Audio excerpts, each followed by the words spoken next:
Hi everyone, my name is Ingroen Bol and I'm the founder and president of Female Wave of Change, and welcome very much in this special webinar. And our host and our speaker is tonight is Pamela Thompson from Canada. She's our ambassador, first among equals, so developing the Canadian area for Female Wave of Change, and we're really happy that she is hosting this webinar for us today. I have to ask before we start if you are all okay that we are going to record this session. Yeah, in the end of the session, I am going to record it. In the end of the session, if too much personal information is shared, we are going to ask you again. Yes, so don't worry that we're going to put your whole life on YouTube. We're not going to do that, only with your permission. Yeah. So welcome. Bonnie has just arrived, and then I see Birgit arrive. So Pamela, the floor is yours. Well, thank you so much, Ingen.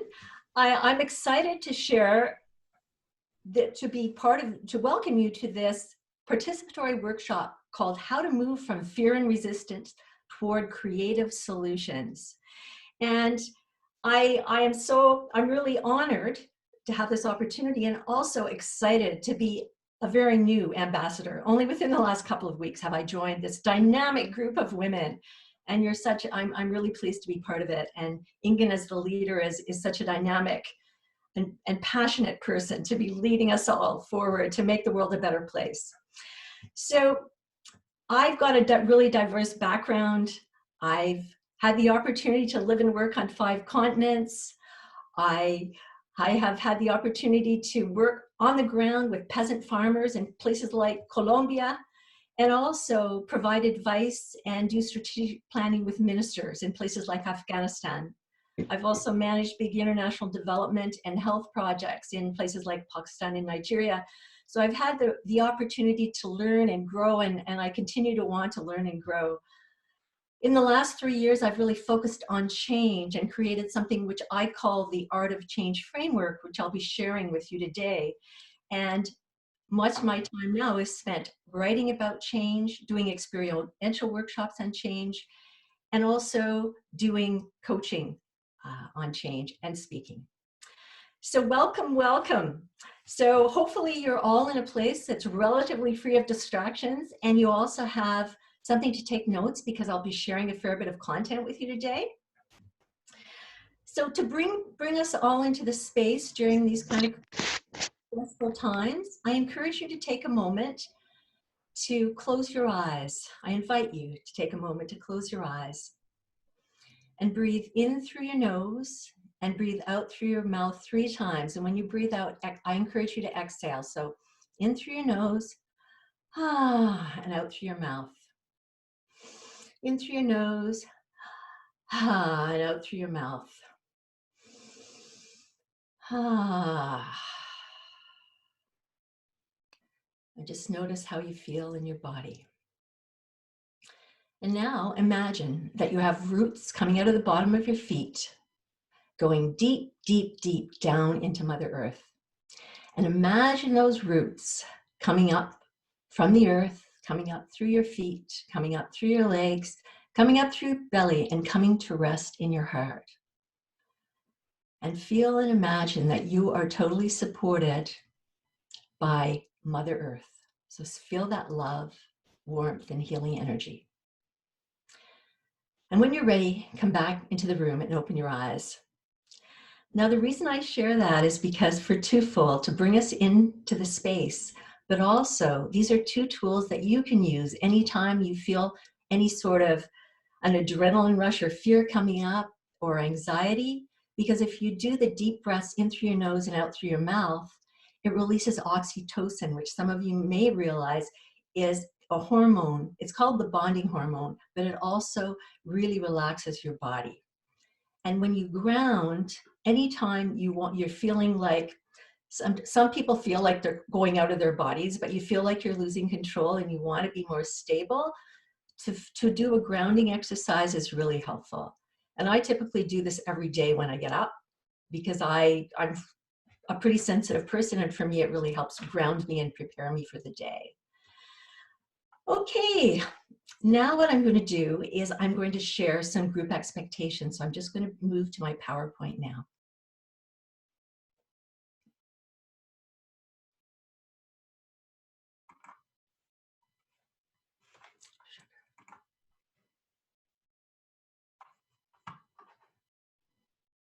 Oh,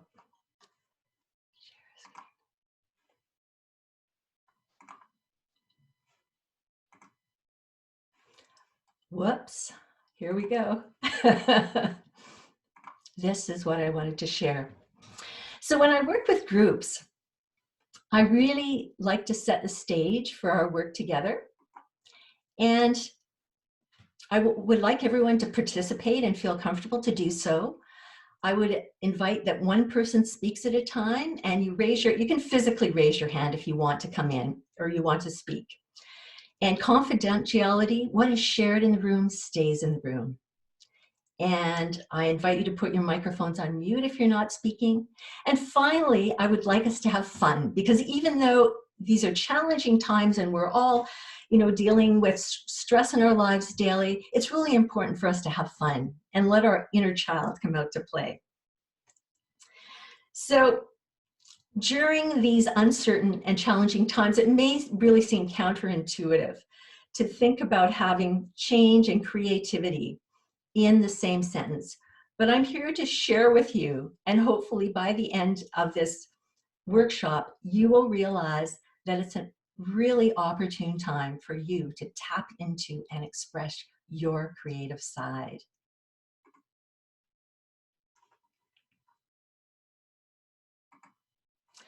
So in the next almost an hour, you will learn what happens when we resist change. You'll discover a practical 5-step framework that you can use to embrace change and generate creative solutions.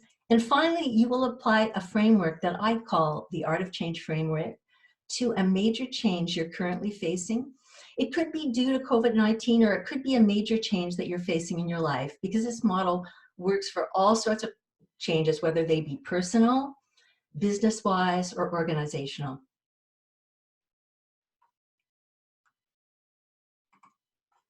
So what happens when we resist change? It has a lot of negative impacts on our bodies, on our minds, on our relationships, on our workplaces, on our businesses, and on our bottom lines. So I'll just share a little bit, and then I'd like to open it up to you to share some feelings that you're experiencing these days, because what I've found in these times that everybody's goes to different places. So in our bodies, what happens is we have this amygdala, this primitive part of our brain that is constantly scanning our environments and basically looking for things that it perceives as a threat. And when it perceives a threat, what it does is it causes our bodies to release stress hormones. So things like adrenaline and cortisol, and it puts us into fight, flight, or freeze. Fight, pretty obvious, when we want to argue or we're on edge and we argue with our partner or with our kids or with our colleagues. Flight, where we just want to run away and just avoid dealing with something at all costs. And freeze, when we're totally immobilized, both in our minds and our bodies. Some of you may have been there sometime. I know I have. And over time, what happens is, if this stress response our bodies have is meant to be only put into practice, so to speak, or to activate for very short periods of time.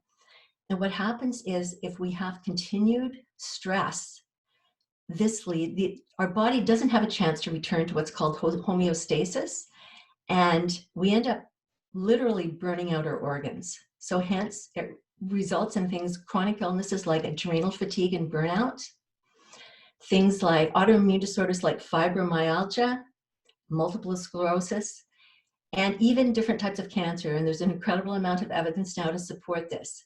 So really, this is really a negative thing that happens when we resist change. In our minds, oftentimes we have difficulty focusing.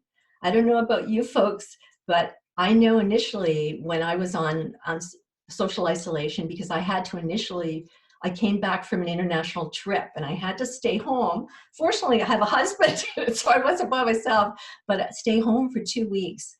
And really didn't have much contact with other people other than through virtual virtual things like Zoom or FaceTime, which is awesome. But what happened is I really had trouble focusing and getting anything accomplished. I don't know whether any of you relate, but that's what happened to me. I was trying to do my taxes for my accountant, forget it. I couldn't do it until I had the opportunity and made the decision to join Female Wave of Change, and then I had a project, and then I could focus.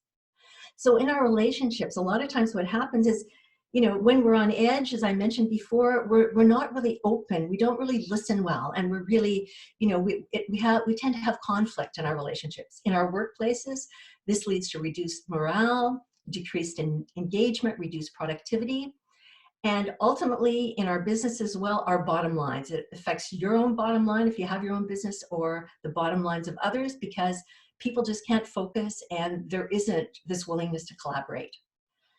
So what I'd like to do is enable people to share a little bit, if a couple of people want to share what they've noticed recently due to COVID. Does anybody have something that they've noticed that they would like to share? And if you would, just raise your hand like this so I might see you. Ingun. Yes, that was a big hand. Well, you know, normally I'm ready for change, I think, you know, and I think in a way I've been preparing for this change, for this, what is happening right now. So I'm not so surprised, but then this thing happens, and it happened, you know, just a half an hour before this session, that I get this message from a very dear friend that she's being affected by whatever. And the message is not good. You know, it's not COVID. I can handle with COVID. I can handle with, you know, a lot of things, and I do my breathing, and then I get this message, and I freeze. It feels like, you know, like I'm stuck.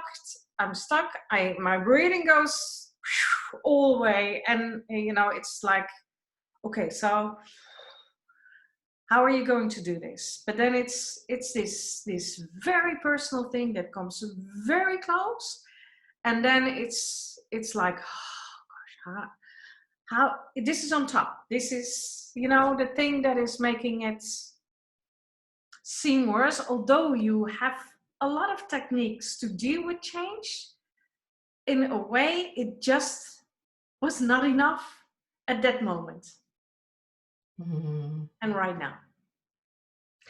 Well, hopefully at the end of this workshop, Ingen, you're going to have a few more tools that you can use. Good. I'm so sorry to hear about your friend. These are challenging times, and then to add to that, to hear that a friend is not well. My heart goes out to you. Does anybody else have something that they've noticed that has happened to them during this time, in their bodies, in their minds, in their relationships? Anyone? I can Bonnie. share. Thanks, Bonnie. If somebody else wanted to go, I'll let them go first. That's fine. Hey, Bonnie, after you. It's something I'm noticing, and you know, I promote change. I'm a catalyst for change, and I love change. However, this whole, what shall I say, this whole situation that we're in right now, and I'm also in a situation where I'm dealing with change that I can only control the way I feel about it. I have no control over the change taking place. Yes. And it's affecting somebody extremely close to me.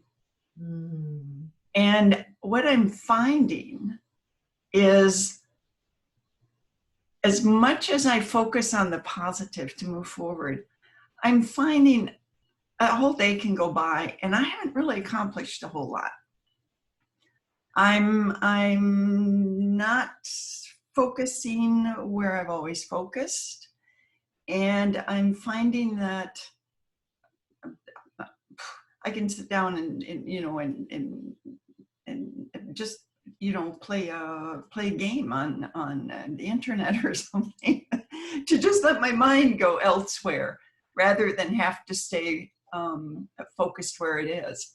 So I've prided myself And yet I'm here this evening because I think the timing of this is perfect.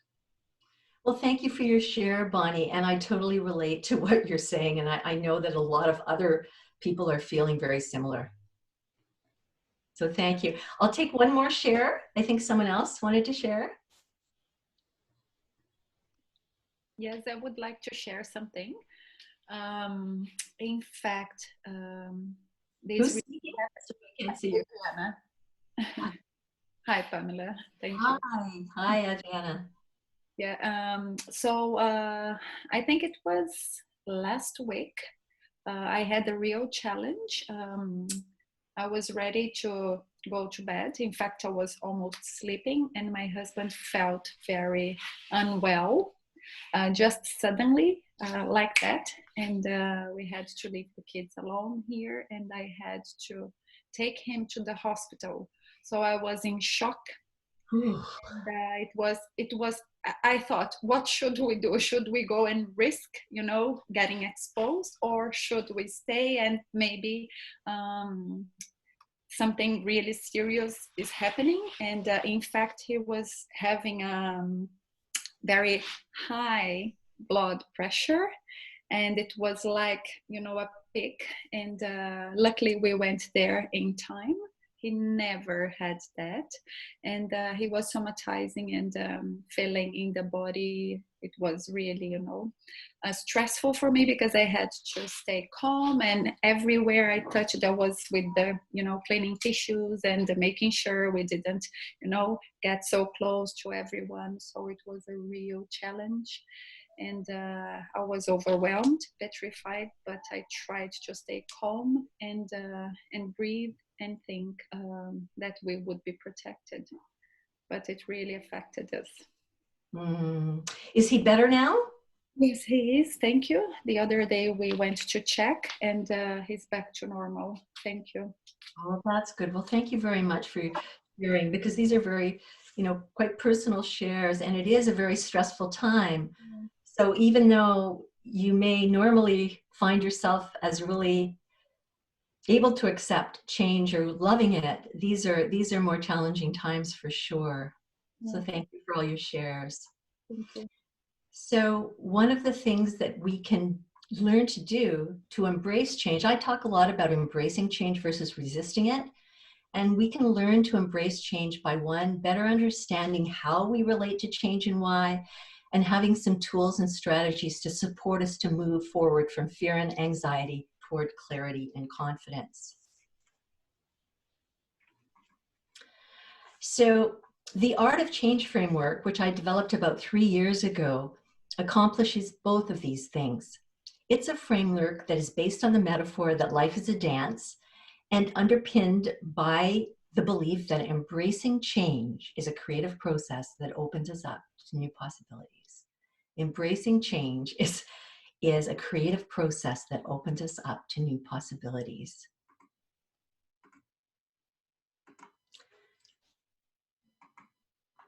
So there are 5 steps in the Art of Change framework. They are: shine the light, choose your dance, feel the rhythm and learn the steps, practice, practice, practice, and consciously share your dance with the world. So what I'm going to do is, before I walk through each of these, and I'm going to ask you to think about one key change you're currently facing in your life. And I'm going to ask you then to apply the model to that key change. And hopefully by the end, you will feel like you are better and able to handle it. So take a few seconds to think about a key change that you would like to use this model to walk through to support you. Okay, hopefully everyone has one right now. Anybody not? I'm thinking everyone not does. Okay. So the first step in the process is called shine the light. And this is where we explore how we respond to change and why. So I invite you, you don't have to share this is totally for you. I invite you to rate yourself on a scale from 1 to 10.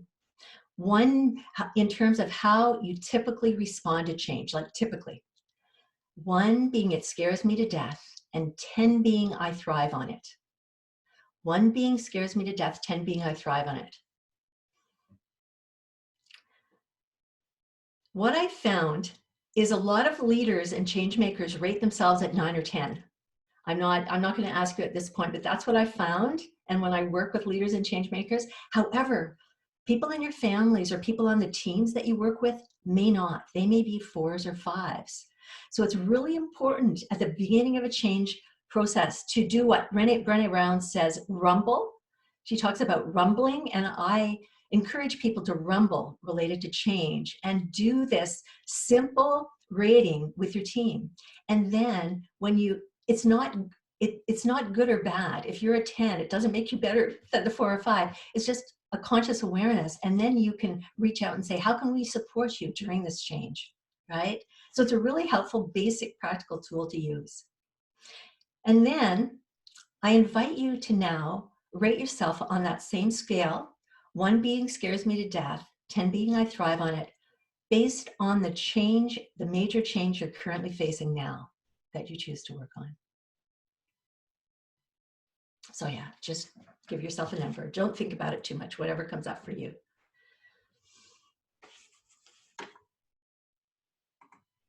And the second step in the process is choose your dance. And that is where you identify where you are in terms of your transition journey, and you actually choose the change you're going to work on. I asked you to do that in advance. This is normally the flow of the process. So you get really clear on the transition you want to work on and the change you want to work on, and you identify what I call the phase of the transition journey you're on. Now, I draw heavily from the work of William Bridges, an organizational theorist who you may be familiar with, some of you. And based on over 30 years of research with individuals and organizations, he basically found that regardless of the change that we go through, there are 3 distinct phases: an ending, a neutral zone, and a new beginning. And there's work associated with each of these phases, which I'll share in a moment. And if we don't do the work, often we keep repeating the same patterns in our lives and remaining unhappy and unfulfilled. That's one of the things that happens. He also makes a differentiation between his definition for a change and a transition. A change he identifies as being external and situational. So it's something very tangible that we can see. Like if it's a divorce, it could be divorce papers. If it's a physical move, you actually, close up your house and move somewhere else. Whereas a transition is the internal psychological work that we do to adjust to and reorient ourselves to that new external reality. So that internal psychological work that we do to reorient ourselves and readjust to our new external reality. What happens is a lot of people do the change, but they don't do the internal psychological work. So I'm going to give an example that's probably not relevant to you now, but I think it'll illustrate what I mean. You may all know people who have been married 3 or 4 times. And what happens is, oftentimes they will end up marrying someone who's very similar to the previous spouse. They might even look very similar. And initially they have the honeymoon phase, and then they end up going through the same issues again and again and again, and either staying with that person or getting divorced again because they're unhappy and unfulfilled. And that's because they haven't taken time between relationships to find out who they are and what they truly want in the world. And we see that. And that can happen also with jobs. People going for positions for the money, not realizing what their passions are, because we all know if it's only for the money, you get bored and the toys don't satisfy you, right?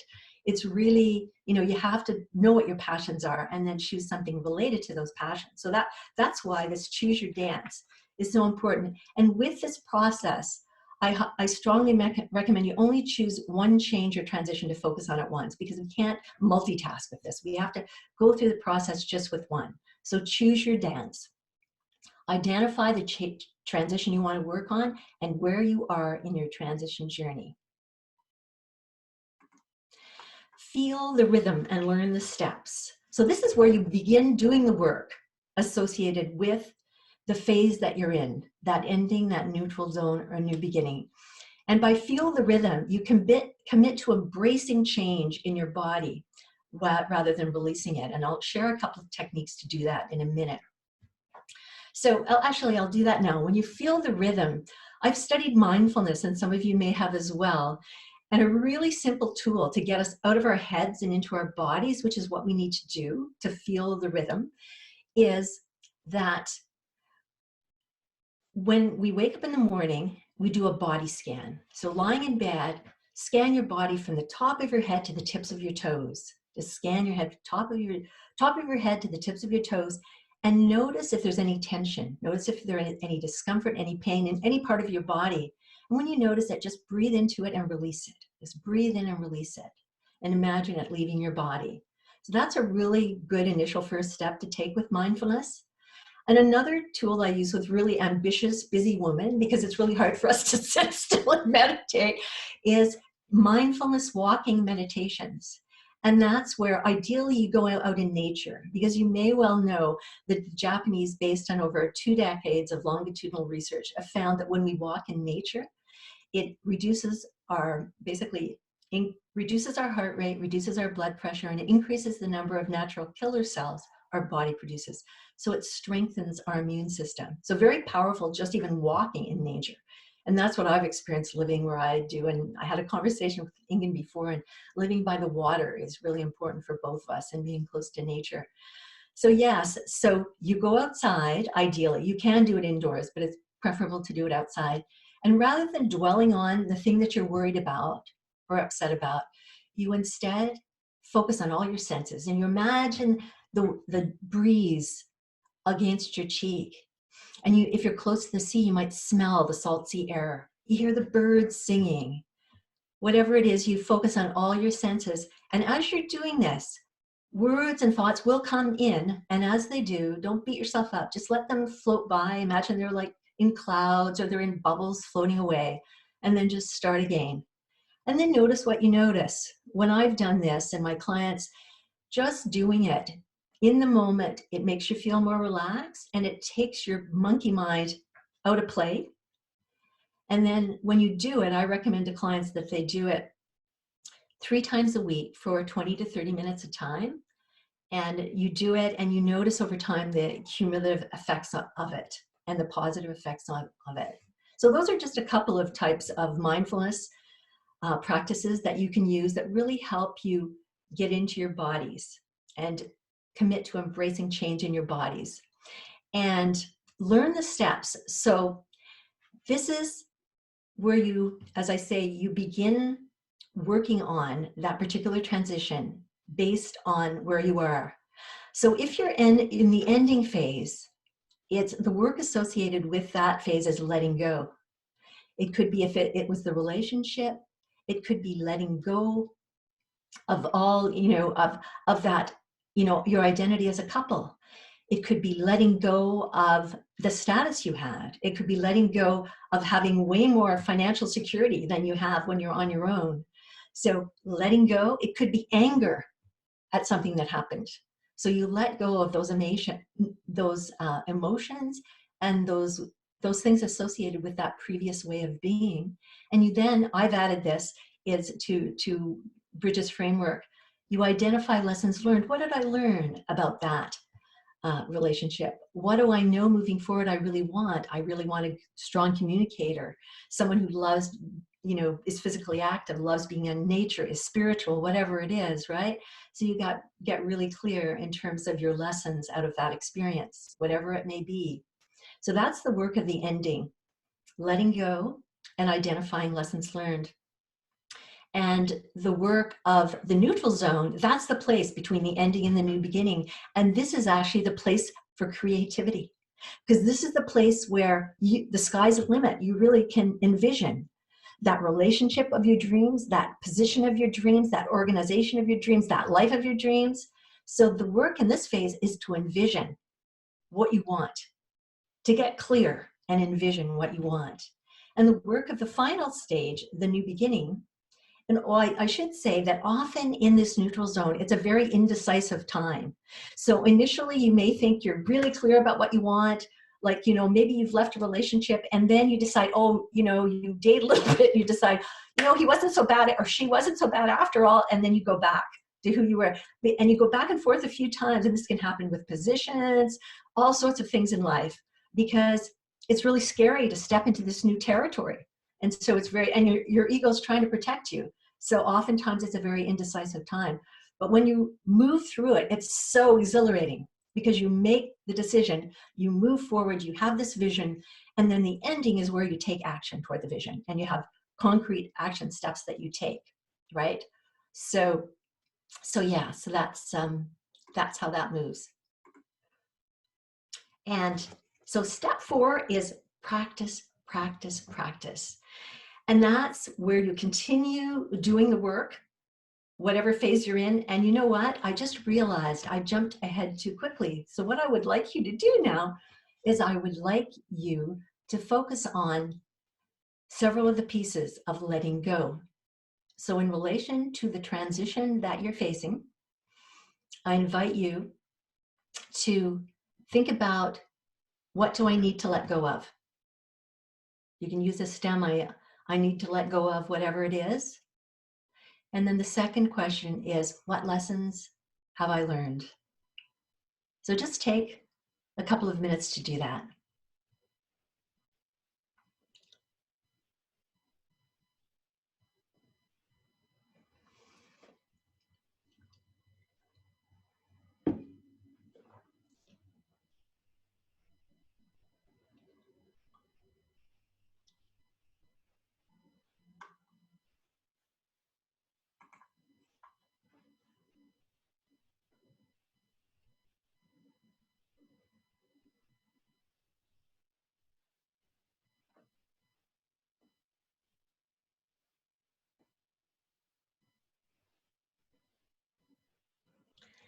And then if you can,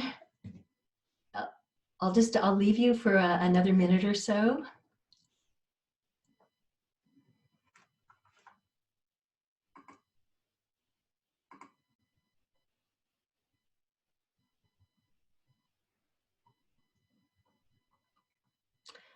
So what do you need to let go of, and what lessons have you learned?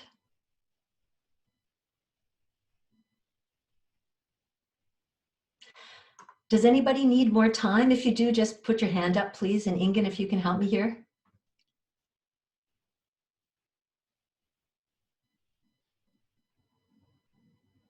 So everybody's ready to move forward? That's what I'm getting? Yeah. Okay, great. Thank you. Okay then, so we move on to the next step in the process, the Art of Change framework. It's called practice, practice, practice. And that's where you continue to do the work, and you also begin to view change as a creative process that opens you up to new possibilities. So, or something else positive that works for you. This is the one that I have as part of my framework, but you may have another one that works for you. Embracing change is a creative process that opens me up to new possibilities. Then you commit to that. This is really powerful, because some of you may have heard of Dr. Bruce Lipton's work and his book, The Biology of Belief. He's a cell biologist, and a number of years ago, he discovered that we actually hold beliefs in our bodies, in our cells. And this is huge, because it means that we can change. He's into epigenetics and the fact that we can influence our genetics and our genetic makeup. And it's pretty powerful to think, if you have a positive belief about change, you can change your life. You can really change your life. And so I encourage you to keep that in mind and think about adopting that belief. So the next phase in the process is to take a few minutes to envision. So envision, based on that change and transition you're working on, envision that life, that relationship, whatever it is, that business of your dreams. And what I encourage you to do is use the stem I see. So think about, because right now, I'll talk a little bit in a minute about vision boards, but right now think about I see, and just generate a list of I sees. I see myself. I'll talk about me being the ambassador for Canada. I see myself mobilizing thousands of women in Canada around female wave of change, and all of them being incredible waves to spread the message and the purpose of female wave of change, not only throughout Canada, but through everyone that they touch. So that I have this big vision, right? Okay, and so I see that. I see all these women, I see whatever I see, right? I see different things in the vision. So you can put a few I sees down, and then I feel. So imagine you're actually in that situation. Imagine I've accomplished that. Like, how am I going to feel when I accomplish that? I feel energized. I feel hopeful. I feel excited. I feel proud. I feel whatever it is, right? I feel creative.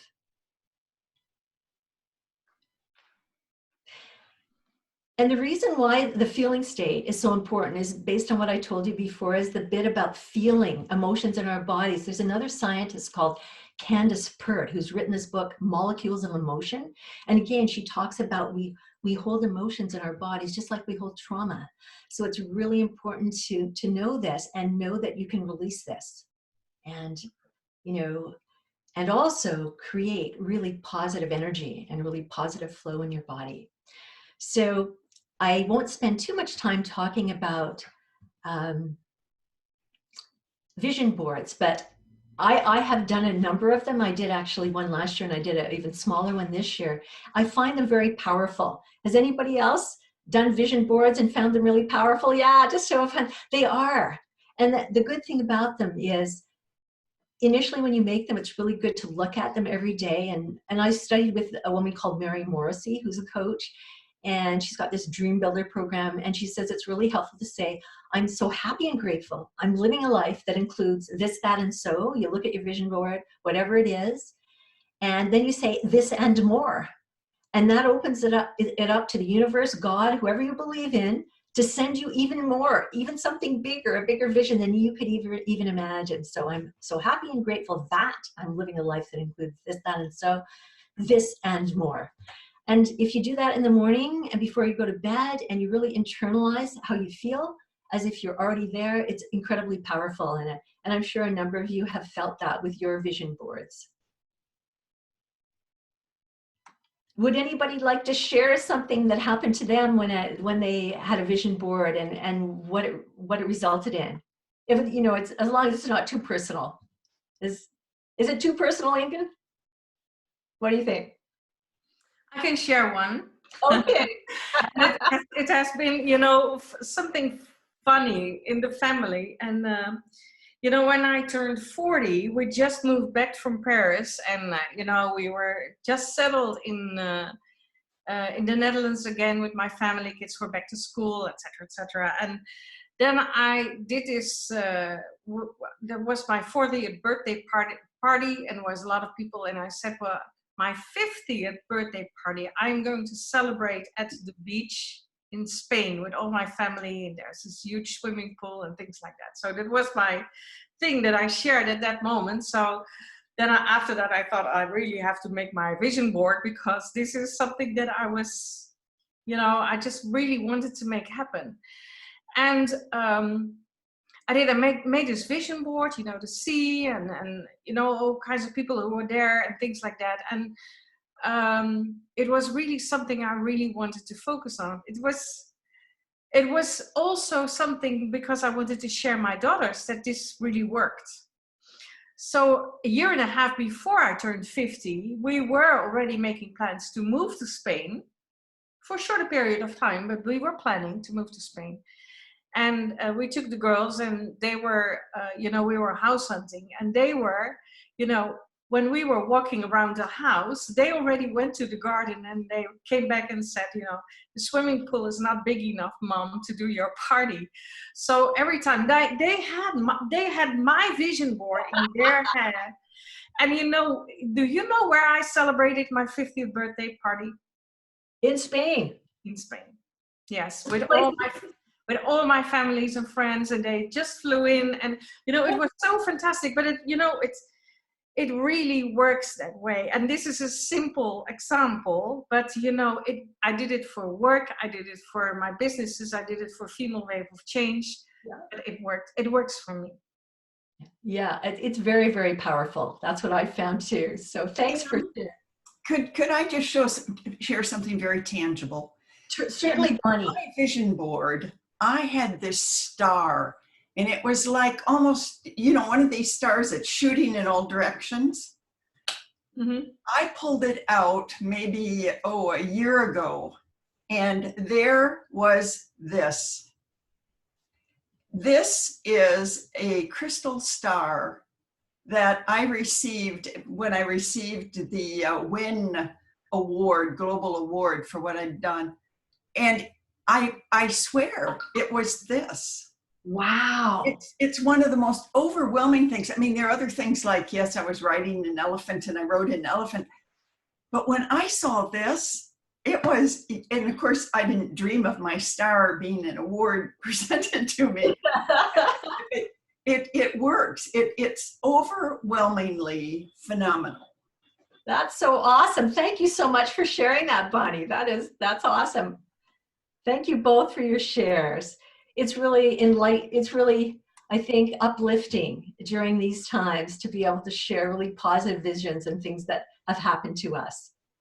So practice, practice, practice, the fourth step in the Art of Change framework, where you continue doing the work associated with the phase of the transition that you're in, and you commit to a belief and you internalize a belief, something like embracing change is a creative process that opens me up to new possibilities. And finally, consciously share your dance with the world. Oh, you know what? I'm ahead of myself again. I missed you out a part. I got so excited about the shares of the vision, I forgot the next piece. So the next phase is the new beginning. So after you've done the ending, identifying, lessons learned and letting go, and done your vision, then you have to, this is where the rubber meets the road, so to speak, and you have to develop an action plan, because we can't just sort of wait for things to happen. Sometimes they do, but it's really important to take action. So Ingen was talking about, going to Spain to look at houses, right? And also sharing her vision with her family, for example. And so when I do action plans, and everybody's got their own ways, I find it really helpful, and with clients, to have an activity that starts with an action verb, like begin doing mindfulness walking meditation, and then the time frame. So it's activity, time frame, accountability, and success indicator. So for mindfulness walking meditations, it could be begin mindfulness walking meditations tomorrow. And so the time frame is tomorrow times 3 times this week for 20 to 30 minutes. And the accountability is Pam, me. However, I might want to enlist a friend who will, text me every day and remind me, or ask me if I've done it, as an accountability partner. And then finally, in the success column, what, I can actually say I walked 3 times, did it 3 times a week, and how I feel, right? So activity, time frame, accountability, and success indicator. So I invite you to take a couple of minutes to do that based on the work that you've started. Now, I also recognize that you probably haven't had time to run everything through, or you may want to return to the process and do it. But for now, I'll give you a couple of minutes to write out some actions.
So another minute.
Are people okay to come back now?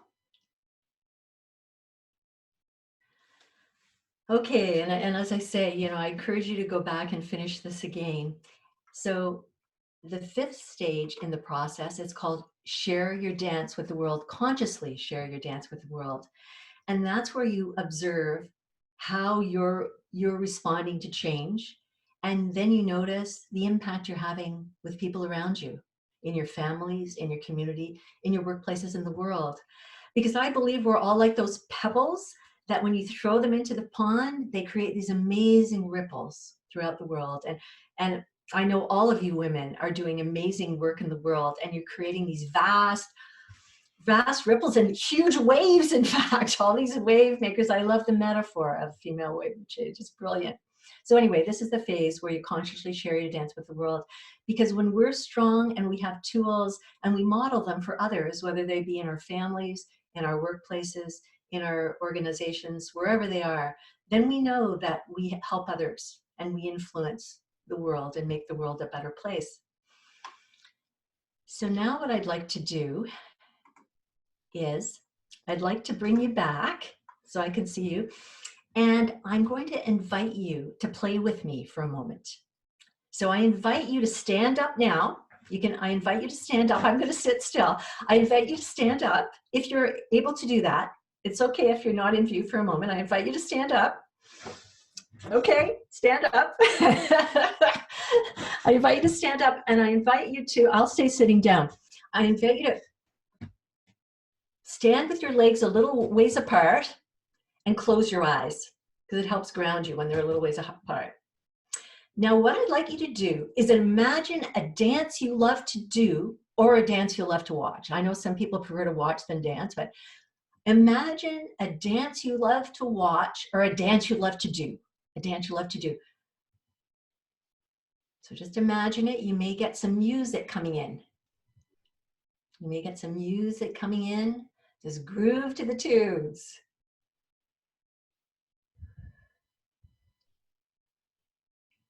Feel the rhythm and groove to the tunes.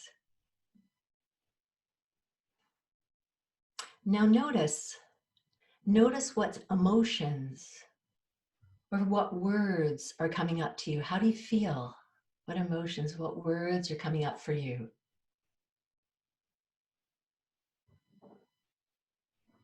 And when you're ready, come back into the room, sit down and open your eyes.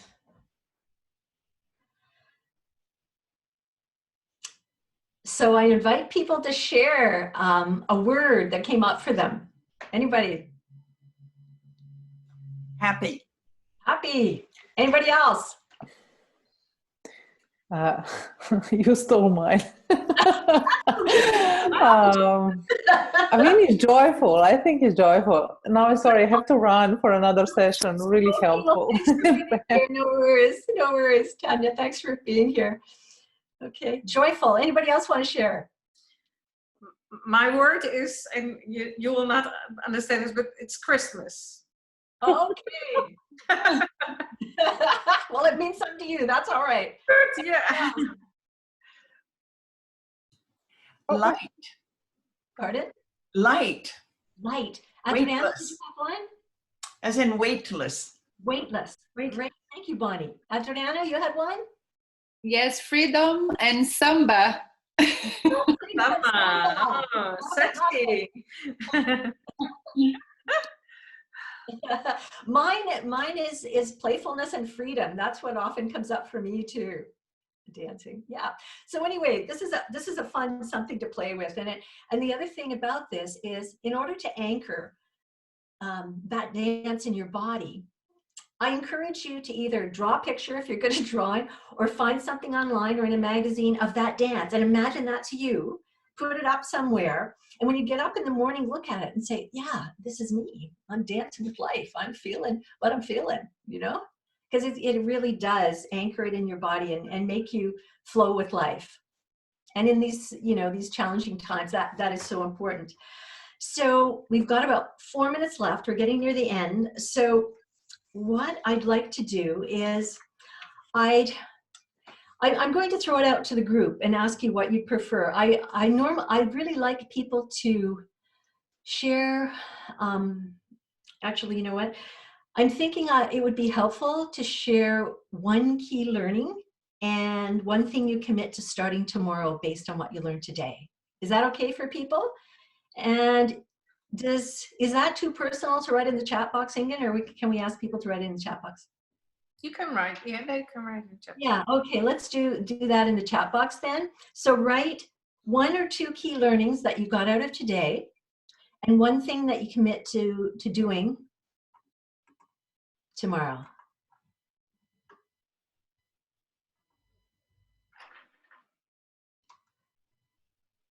Starting tomorrow.